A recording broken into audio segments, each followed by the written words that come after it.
स्वागत है आपका अपने एल के आर्य क्लासेस में। आज हम बोर्ड परीक्षा 2025 2 मार्क्स की पतंग कक्षा 12 विषय हमारा मैथ, जिसमें हम देखेंगे 2 मार्क्स के सवाल। इस 4-5 क्लास में 2 नंबर के अंदर जितने भी क्वेश्चन पूछे जाते हैं उन सबको कवर कर लेंगे। देखते हैं प्रश्न संख्या पहला। पहला क्वेश्चन है, बिंदु 2, -5, 1 तथा 1, 4 - 6 को मिलाने वाली रेखा पर उस बिंदु का निर्देशांक ज्ञात करो जो उस रेखा को 2:3 के अनुपात में अंतः विभाजित करता है। उसके अनुपात में इसको विभाजित करना है, यानी माना हमें P और Q माना हमने पहले को, दूसरे माना पी क्यू वेक्टर। इसमें से हमें पी क्यू वेक्टर को करना है। क्यू आर वेक्टर 2:3 का फॉर्मूला है हमारा 3 पी क्यू वेक्टर मानने के को plus k 2 O P Q vector formula 2 plus k 3 अंत विभाजित वाला फॉर्मूला ये है। क्यू आर हमें इसमें ज्ञात करना है 3। पी क्यू का मान हमारा कितना है? पी क्यू का मान है हमारा 2i-5j प्लस के प्लस 2 ओपी वेक्टर का मान कितना है? i प्लस के 4j माइनस के 6k। अब इसका इसमें हम मल्टीप्लाई करेंगे। 3 दूनी 6 माइनस के 5 या 15 प्लस के 3 कम 3 प्लस 3 सॉरी से अब 2 किसके अंदर करेंगे? 2i 2 प्लस के 4 दूनी 8j 6 दूनी 12 माइनस के k।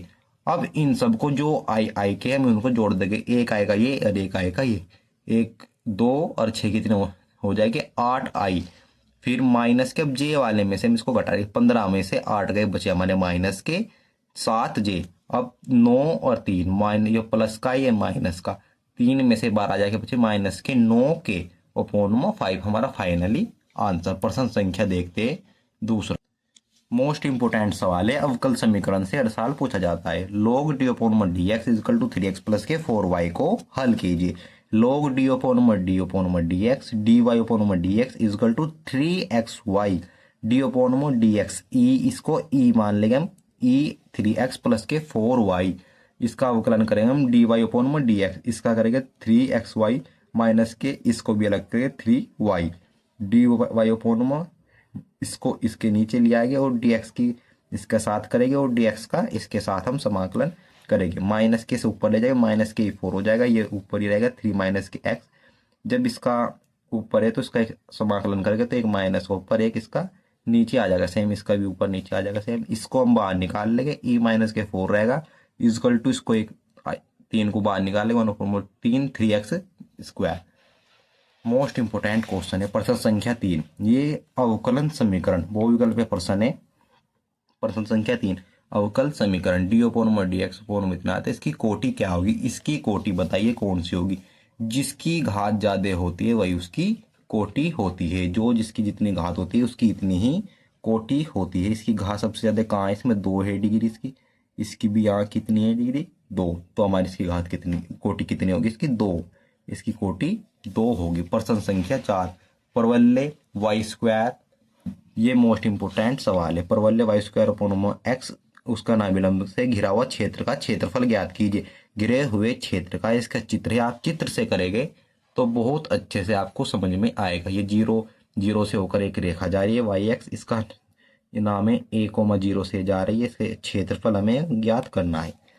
2 लिमिट हमारी होगी a से 0 से a √4ax, y का हमें क्या करना है? प्रवलय ज्ञात करना है, लंब का क्षेत्रफल। 2 इसको बाहर निकालेंगे रूट में से, हमारे पास बचेगा x का रूट का मान होता है 1/2dx। उनकी आपस में गुणा होकर जाएगा 2 दूनी 4a √x का 3, इसका समाकलन करेंगे तो 3/2 लिमिट 0 से a2 इतना मान होगा। इसे एक बार निकालेंगे 2, उसका मान उल्टा हो जाएगा 2/3 हो जाएगा। a 3/2 माइनस के 0 इजकल टू 4 दूनी 8 √ से इससे ये कट जाएगा तो 8 का स्क्वायर अपॉन 3 वर्ग इकाई हमारा इसका आंसर आएगा। प्रश्न संख्या 5, माना i equal to sine square x minus के cos square x d x upon sine square x cos square x. Most important सवाल है।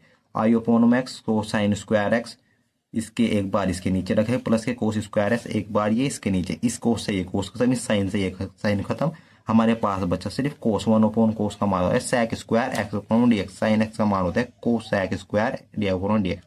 इसका फॉर्मूला हमारे पास होता है सेक स्क्वायर एक्स का टेन एक्स माइनस, ये माइनस हमारा ही कोस स्क्वायर एक्स का कोट एक्स प्लस के सी हमारा कोस्टेंट है, ये रखेंगे हम I equal to tan x minus minus plus cot x plus के एक्स हमारा फाइनली आंसर। प्रश्न संख्या 6, समाकलन समाकलन कोस स्क्वायर एक्स डी एक्स का मान आई इजकल टू ज्ञात करना है हमसे कोस स्क्वायर एक्स का मान, cos square x d x I equal to समाकलन 1 प्लस के cos square 2x upon x equal to d x, I equal to 2 upon x plus के sine 2x upon 2 into 2 plus के C, I equal to 1 upon 2 sine 2x, दो दूनी 4, ये आ जाएगा हमारा 2x, 2 दूनी 4 प्लस के सी। कोस स्क्वायर एक्स का फॉर्मूला देखेगा हम, कोस स्क्वायर 2x का 2 कोस स्क्वायर एक्स का बड़ा अपने फॉर्मूला लगाया, फिर इसके बाद 2 cos square x equal to 1 plus के cos 2x, cos square x equal to 1 plus के कोस 2x अपॉन कोस 2 का हमने फॉर्मूला इसमें यहाँ पर अप्लाई किया है। आई होप कि आपको सवाल समझ में आया होगा। देखते हैं प्रश्न संख्या 7। प्रश्न संख्या 7, अंतराल F x x square minus के 4x प्लस के 6 वर्धमान है या नहीं है, ये बताना है हमको। x के सापेक्ष इसका अवकलन करके f dash x equal to इसका अवकलन 2x माइनस के 4x कॉन्स्टेंट, इसका मान हमारा 0 हो जाएगा। एफ एक्स इजकल टू 0, इसका एफ एक्स इजकल टू हमारा 0 रखेंगे, 2x माइनस के 4 0 के बराबर रखेंगे, 2 इसमें से कॉमन लेंगे, 2x माइनस के 4 बचा इजकल टू 0, इससे x को 0 में चल जाएगा, हमारा बचेगा एक्स स्क्वायर टू, अंतराल होगा हमारा 2 इनफिनाइट कोष्टक क्लोज। तो एफ एक्स इजकल टू मान था हमारा 3x स्क्वायर माइनस के 4 गुणा 3 प्लस के 6, जहां हमारा हमें एफ एक्स में अब इसका मान रखना है, इसका मान हमें एफ एक्स में रखना है 2 से बड़ा, 2 से बड़े इसमें मैन रखा है, हम कुछ भी रख सकते, 3 रख सकते हैं, 4 रख सकते हैं, 5 रख सकते हैं।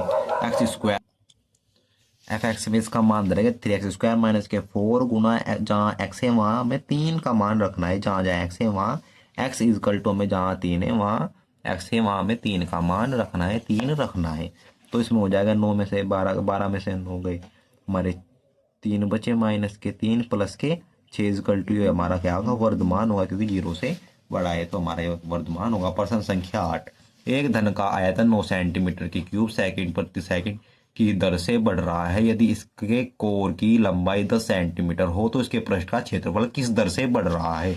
dv अपॉन dt, क्योंकि आयतन पूछ रहा तो dv से इसका अवकलन करेंगे, 9 सेंटीमीटर प्रति सेकंड की दर से ये बढ़ रहा है। x इजकल टू में दिया 10 सेंटीमीटर, धन का आयतन v इजकल टू x की पावर 3 धन का आयतन होता है हमारा, इसका t के सापेक्ष हम क्या करेंगे अवकलन करेंगे, dv upon dt equal to 3x square, x बचा हमारा डी अपॉन डी एक्स का करेंगे हम डी अपॉन डी टी, इसका करेंगे हम 3 9 डी अपॉन डी टी का मान दे रखा है हमें 9 इजकल टू 3 इस गुणा x का मान हमें दे रखा है 10 the power 2 D upon d x upon D T, D x को उधर लिया है 3 हमारा ये बच रहा है 3 अपॉन 10 का स्क्वायर होगा 100 सेंटीमीटर प्रति सेकंड। अब हम अपना पृष्ठ क्षेत्रफल ज्ञात 6x स्क्वायर टी के सापेक्ष इसका अवकलन करेंगे, D x upon d x 6 upon 2, इसका भी इसी प्रकार हम अवकलन करेंगे और हमारा इकट फिट के आ जाएगा। देखते हैं आगे इसका सोल्यूशन हो रहे,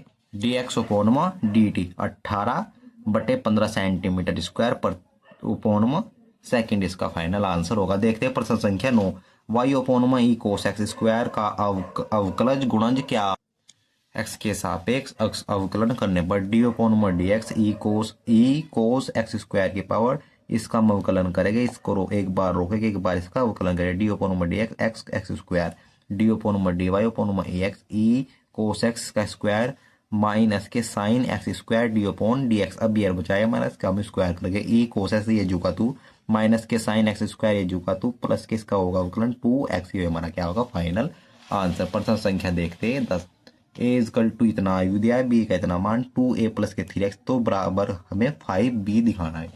2ab माइनस के 5b, 3x को इधर ले गए, 5 माइनस के 2b, 5b इसकी गुणा 5 किस में करेंगे b में, और 2 यानी कि 2 की गुणा हम इसमें करेंगे साबी में, दो दो की गुणा करेंगे, 2 चौक 8, 2 0 0, 4 दूनी 8, इस तरह से इसकी गुणा करेंगे।